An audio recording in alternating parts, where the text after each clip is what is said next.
તો સુરતમાં નવરાત્રીના તહેવાર દરમિયાન એક ચોંકાવનારી ઘટના સામે આવી છે, જ્યાં એક યુવકે નકલી પીએસઆઈ બનીને ગરબાના વીઆઈપી ગ્રાઉન્ડમાં પ્રવેશ મેળવ્યો હતો।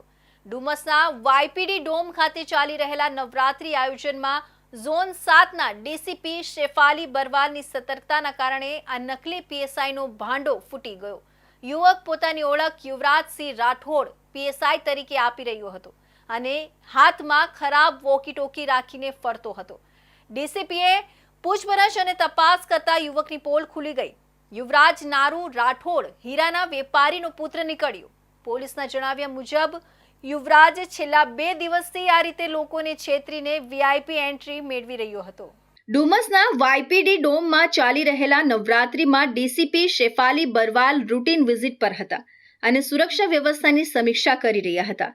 તેમની નજર એક એવા યુવા શખ્સ પર પડી જે સામાન્ય નાગરિક હોવા છતાં પોલીસ અધિકારીઓની સાથે ઊભા રહીને પોતાની એક અલગ છાપ ઊભી કરવાનો પ્રયાસ કરી રહ્યો હતો। તેના વર્તન પર શંકા જતા ડીસીપીએ આયોજકોને પૂછપરછ કરી।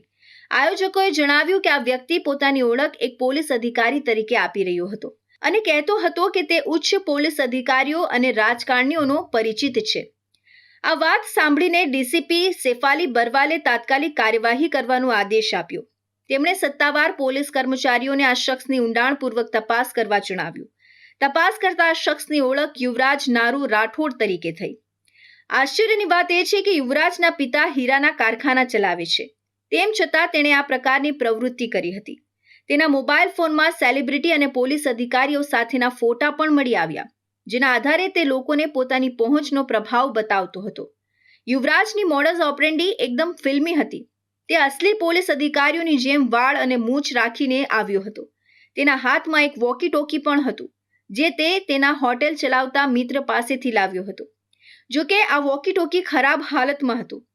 હું યુવરાજસિંહ પીએસઆઈ છું અને હાલમાં ડ્યુટી પર છું, એવું કહીને તે વાયપીડી ડોમના મુખ્ય પ્રવેશદ્વાર પરથી વીઆઈપી એન્ટ્રી મેળવવામાં સફળ રહ્યો।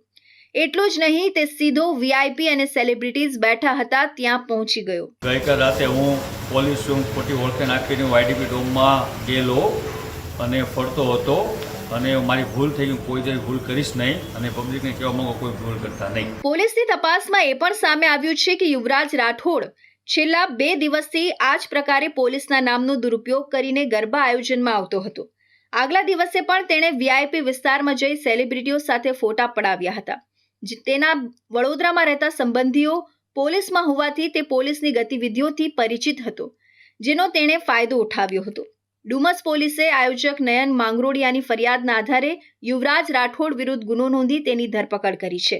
આ ઘટના ફરી એકવાર સાબિત કરે છે કે કાયદો અને વ્યવસ્થા જાળવવા માટે માત્ર પોલીસ બળ જ નહીં, પરંતુ ઉચ્ચ અધિકારીઓની સતર્કતા પણ કેટલી મહત્વની છે।